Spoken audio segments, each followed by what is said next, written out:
세계 공통적으로 뭐라고 인사를 하죠? 메리 크리스마스라고 인사를 합니다. 자, 그렇다면 우리 오늘 성탄절이니까 옆에 있는 사람들하고 이렇게 하면 인사합시다. 메리 크리스마스. 메리 크리스마스. 예. 소망부 친구들, 메리 크리스마스. 예, 그래요. 오늘 소망부 친구들도 함께 참석했습니다. 그런데 메리 크리스마스가 무슨 뜻인지 혹시 아시나요? 예, 모르면서 아는 척 하는 겁니다. 메리 크리스마스는 무슨 뜻인가 하면은, 물론 영어입니다만은 메리는 우리 아는 대로 즐겁다는 뜻이고 기쁘다는 뜻이고, 그다음에 크리스마스는 두 단어가 합쳐져서 만든 단어인데, 그리스도와 마스, 이 두 단어가 붙여져서 한 단어가 된 겁니다. 그리스도는 바로 예수 그리스도를 말하고, 그 다음에 마스는 미사, 천주교에서는 예배를 미사를 그러죠. 미사, 그러니까 예수님 예배. 그러니까 메리 크리스마스라는 뜻은 즐거운 마음으로 예수님께 예배 드립시다, 그런 뜻입니다. 몰랐죠? 오늘 처음 오신 분들 몰랐죠? 교회 오면 이런 걸 다 가르쳐 줍니다. 즐거운 마음으로 예수님께 예배 드립시다, 그게 메리 크리스마스, 그런 뜻입니다. 다시 한 번 더, 메리 크리스마스. 예, 메리 크리스마스. 근데 이 인사의 유래가 오늘 읽은 말씀과 관련이 되어 있는 겁니다. 2000년 전에 베들레헴에서 목자들이 양을 돌보고 있었는데, 천사들이 온 백성에게 미칠 큰 기쁨의 좋은 소식을 너희에게 전하노라 하면서 예수님의 탄생을 알려주었습니다. 그래서 목자들이 그 말을 듣고 아기 예수님께 가서 경배드리고 기쁜 마음으로 찬송을 한 겁니다. 이렇게 목자들이 우리 예수님께 기쁜 마음으로 예배드렸다, 이걸 영어로 나온 것이 메리 크리스마스라고 그렇게 부르는 겁니다. 그렇기 때문에 성탄절이 되면은 무엇보다 교회에 와서 예배를 드리는 것이 성탄절을 잘 보내는 겁니다. 예배를 드리지 않고 성탄절을 보내는 사람은 이 성탄의 의미를 잘 모르는 사람입니다. 이런 점에서 오늘 성탄절날 교회에 와서 예배 드리는 우리 모두는 정말 성탄절을 잘 보내고 있는 겁니다. 우리 옆 사람에게 이렇게 또 한번 이야기합시다. 잘 오셨습니다. 잘 오셨습니다. 그러면 성탄절이 되면 왜 기쁠까? 성탄절이 되면 왜 기쁠까?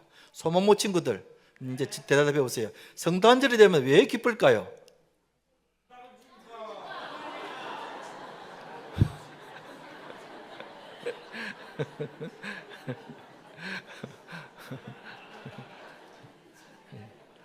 말이 안 오네요. 성탄절이 되면은 사람들이 다 기뻐합니다. 교회 안 다니는 사람들도 기뻐하고, 심지어는 불교 신자들도 성탄절이 되면은 다 기뻐합니다. 그럼 성탄절이 되면 왜 기뻐하는지를 우리가 알아야 되겠죠. 아니, 많은 사람들이 성탄절이 왜 기쁜지를 모르고 그냥 분위기에 따라서 기뻐하는 사람들이 대부분입니다. 성탄절의 의미를 알아야 성탄절이 왜 기쁜 날인가 하는 것을 우리가 알 수 있는 겁니다. 그러나 성탄절은 기쁜 날입니다. 한 번 더 따라합시다. 성탄절은 기쁜 날입니다. 아멘. 그렇다면 우리 성도 여러분, 그리고 오늘 이 자리에 오신 우리 가족 여러분, 오늘 성탄절이 왜 기쁜 날인지 말씀드릴 때에 우리 모두에게 더 큰 기쁜 성탄절이 되기를 축원합니다. 첫째로, 성탄절이 왜 기쁜 날인가? 예수님이 우리를 구원하러 오신 날이기 때문에 기쁜 날이다 하는 것입니다. 여러분, 예수님이 지금부터 2000년 전에 탄생하셨죠. 그런데 여러분, 참 신기한 게 예수님 성탄 탄생하신 그 기점을 기준해 가지고 기원 전, 기원 후로 나눠져 있다는 것이 너무 신기합니다. 예수님 오시기 전, 그걸 우리는 BC라 그러죠. 영어로 Before Christ, 예수님 오시기 전 시대, 그걸 BC라 그러고, 예수님 오신 이후에 뭐라 그러죠? AD는 라틴어인데 아도 도미니, 예수님 이후, 그런 뜻입니다. AD. 참 신기하게로 이 지구의 역사가 수천 년이 되었는데 그런데 예수님 오신 그때를 기준해 가지고 BC, AD로 이렇게 나눠져 있다는 사실이 너무나 신기하고 너무나 놀라운 것입니다. 왜 그런가 하면은 예수님의 탄생이 그만큼 중요하다는 겁니다. 금년이 2025년도라는 뜻은 예수님이 탄생한 지 2025년도라는 그런 뜻입니다. 왜 예수님이 오신 이후로 역사가 바뀌어졌을까? 예수님이 오셔서 역사가 바뀔 만큼 무슨 일이 있었는가 하는 것입니다. 어떤 일이 있었는가? 11절에 보면은 오늘 다윗의 동네에 너희를 위하여 구주가 나셨으니 곧 그리스도 주시니라. 누가 나셨다고요? 구주가 나셨다. 구주라는 것은 구세주, 메시아를 말하는 겁니다. 우리를 구원할 구주가 태어나셨다 하는 것입니다. 여러분, 구주는 우리를 어디에서 구원하는 사람을 구주, 구세주라고 합니다. 예를 들면 어떤 사람이 강에서 수영을 하다가 빠져 죽을 뻔했는데 어떤 사람이 건져주었다. 그 사람이 구원자가 되는 거죠. 또 어떤 사람이 교통사고가 나가지고 막 의식을 잃고 있는데 어떤 사람이 빨리 가서 그를 구출해 주었다. 그러면 그 사람이 나의 구원자가 되는 것이죠. 예수님이 나를 구원해 주신 구원자가 되신다는 것입니다. 그럼 예수님이 우리를 어디에서 구원해 주시는가? 죄로 인하여 죽어가는 우리를 구원해 주셨다는 겁니다. 여러분, 우리는 죄 없는 사람이 없습니다. 우리는 온갖 죄를 지으면서 살아가고 있습니다. 죄 지은 사람은 반드시 심판을 받게 되어 있습니다. 그 심판이 결국은 지옥 아니겠습니까? 여러분, 우리 가운데에 죄를 짓지 않는 사람은 한 명도 없습니다. 이 말은 세상 모든 사람들은 한 명도 빠짐없이 다 죄에 대한 심판을 받는다 하는 그런 뜻입니다. 그런데 예수님이 오셔서 이런 우리들을 구원해 주시는 것입니다. 나의 죄로 인하여 심판을 받아야 마땅한 나를 예수님이 오셔서 나를 구원해 주신 것입니다. 그래서 예수님이 나의 구세주가 되시고 나의 구원자가 되시고, 그래서 그 예수님으로 인하여 기뻐하고 즐거워한다는 것입니다. 그 날이 바로 성탄절이라 하는 것입니다. 예수님이 나를 구원하기 위하여 이 땅에 오신 그 날이 바로 성탄절이다, 그런 뜻입니다. 그런데 누구든지 예수님을 믿으면 구원을 얻는다 그랬습니다. 성별 관계없이, 또 직업에 관계없이, 어떤 죄를 지었든지 간에, 내가 과거에 어떤 종교를 지었든지 간에 언제라도 내가 예수님을 믿기만 하면은 그 예수님이 나를 구원해 주신다 하는 것입니다. 저희 아버지가 2대 독자였습니다. 참 딸 귀한 집에 2대 독자로 태어나셨는데, 근데 저희 어머니가 저희 아버지를 만나서 이제 결혼을 해가지고 아이를 낳았는데 딸만 3명 줄줄이 낳은 겁니다.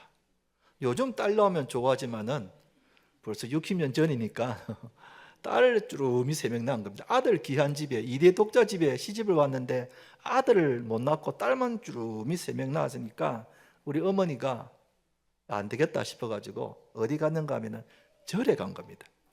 절에 가가지고 100일 기도를 드린 겁니다. 부처님께 비나이다 비나이다, 아들 하나 주옵소서, 아들 하나 주옵소서 하고 부처님께 불공을 드리면서 막 빌은 겁니다. 그래가지고 아기를 낳았는데 그 아이가 바로 저인 겁니다. 그 아들 낳은 거예요. 그러니까 저희 어머니는 부처님의 은공으로 저를 낳았다고 생각하는 겁니다. 그래서 항상 어릴 때부터 태웅아, 너는 부처님의 은공으로 태어났느니라, 그러니 항상 부처님께 감사해야 되느니라. 그러면 제가 예 알겠습니다 이렇게 인사. 그랬던 저였습니다. 그런데 제가 자라면서 교회를 나오게 되었고 예수님을 믿게 되었고 그리고 목사가 되었습니다. 여러분, 저는 과거에 절에 나가서 등불을 켜놓고 불공을 드렸던 사람이었는데 저희 어머니도 그랬고, 그런데 제가 교회에 나와서 예수님을 믿고 구원을 얻게 된 겁니다. 저희 어머니도 돌아가시 전까지 예수님을 잘 믿고 기도 잘 하시다가 돌아가셨어요. 여러분, 과거에 내가 어떤 종교를 가졌든지 간에 내가 지금부터 예수님을 믿으면 구원을 얻게 되는 것입니다. 할렐루야. 우리를 구원하기 위하여 이 땅에 오신 그분이 예수님이시고 예수님이 탄생하신 날이 성탄절입니다. 그렇기 때문에 이 성탄절이 기쁜 날이다 하는 것입니다. 그래서 성탄절이 기쁜 날이다 하는 것입니다. 한번 따라 합시다. 예수님을 믿으면 구원을 얻습니다. 예수님을 믿으면 구원을 얻습니다. 오늘 이 자리에 친구분을 따라 또 가족들을 따라 교회 처음 오신 여러분 꼭 예수님 믿으시기 바랍니다. 예수님 믿으면 구원을 얻게 될 줄로 믿습니다. 두 번째는 성탄절이 왜 기쁜 날인가? 예수님이 우리에게 평안을 주시기 때문에 그렇다. 2000년 전에 예수님이 탄생했을 때에 제일 먼저 천사가 이 소식을 누구에게 전했냐 하면은 목자들에게 전했다 그랬습니다. 당시 목자들은 참 천대받고 보잘것없는 그런 사람들이었습니다. 아무도 이 목자들에게 관심을 가지는 사람이 없었습니다. 그만큼 천대받고 보잘것없는 그런 사람들이었습니다. 그런데 왜 천사가 이런 비천한 목자들에게 예수님의 탄생을 제일 먼저 전해주었을까? 그것은 바로 예수님의 마음 때문에 그랬습니다. 예수님은 바로 이런 사람들을 불쌍히 여기고 사랑하십니다. 예수님은 나는 고아와 과부와 죄인들의 친구로다 그랬습니다. 그만큼 우리 예수님은 천대받고 가난하고 병들고 죄가 많은 그런 사람들을 위로하시고 그런 사람들의 마음을 보듬어 주십니다. 그러자 천사들이 예수님이 이 땅에 오신 것을 보고 이렇게 찬송을 했습니다. 14절을 보면은 지극히 높은 곳에서는 하나님께 영광이요 땅에서는 하나님이 기뻐하신 사람들 중에 뭐라고요? 평화로다 그랬습니다. 평화로다. 예수님이 오셨기 때문에 이 땅에 평화가 있다 하는 것입니다. 여러분, 우리 예수님은 이 땅에 평화를 주시기 위해서 오셨습니다. 예수님이 말씀하셨습니다. 수고하고 무거운 짐진 자들아 다 내게로 오라.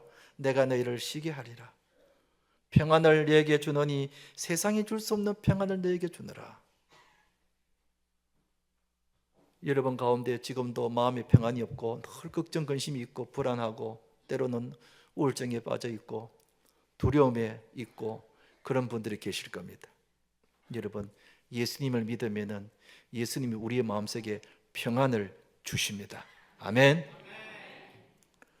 예전에 우리 교회 등록하신 새가족 한 분이 계셨는데 이분은 평생 예수님을 믿지 않았던 사람이었습니다. 그러다가 우리 교인 중에 아는 사람을 만나서 전도를 받아 우리 교회 등록을 하게 되었습니다. 그 뒤로부터 우리 교회에 나와서 매주마다 예배를 이렇게 드렸습니다.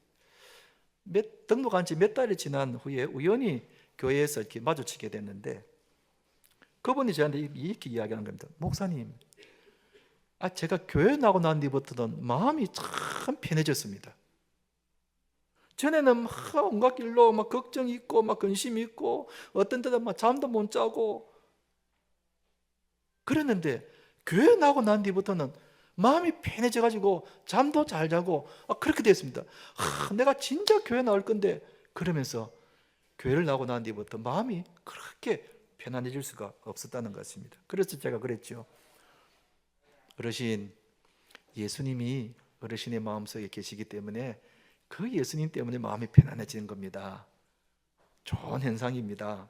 그렇게 말씀해 주셨습니다. 여러분, 예수님이 고난하고 염려하고 불안하고 우울증에 걸려있는 우리의 마음속에 찾아오셔서 우리의 마음에 평안을 주십니다. 아멘.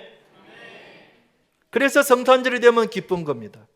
여러분, 예수님 우리 마음속에 평안 주시면은 세상이 아무리 복잡하고 혼란스러워도 마음의 평안을 가지고 살아갈 수가 있는 것입니다. 아멘. 그러므로 예수님을 믿으면 마음이 평안합니다. 한번 따라합시다. 예수님을 믿으면 마음이 평안합니다. 예수님을 믿으면 마음이 평안합니다. 오늘 이 자리에 모이신 우리 성도님들은 말할 것도 없고 처음 나오신 우리 새신자 여러분, 오늘 성탄절을 기점으로 해서 여러분들이 꼭 예수님 믿으시기 바랍니다. 오늘 나눠드리는 이 빵이 절대로 공짜 빵이 아닙니다. 여러분, 빵을 받으시고 빵을 받으시고 우리 부곡중앙교회 나오셔서 같이 신앙생활에서 구원도 받고 마음의 평안도 얻게 되니 얼마나 좋습니까? 오늘 나오신 여러분들도 우리처럼 다 예수 믿어 구원 얻게 되기를 축원합니다. 말씀을 맺겠습니다. 오늘 성탄절을 맞이해서 하나님께서 우리 마음속에 기쁨을 주시고 마음의 평안을 주시기를 주님의 이름으로 축원드립니다.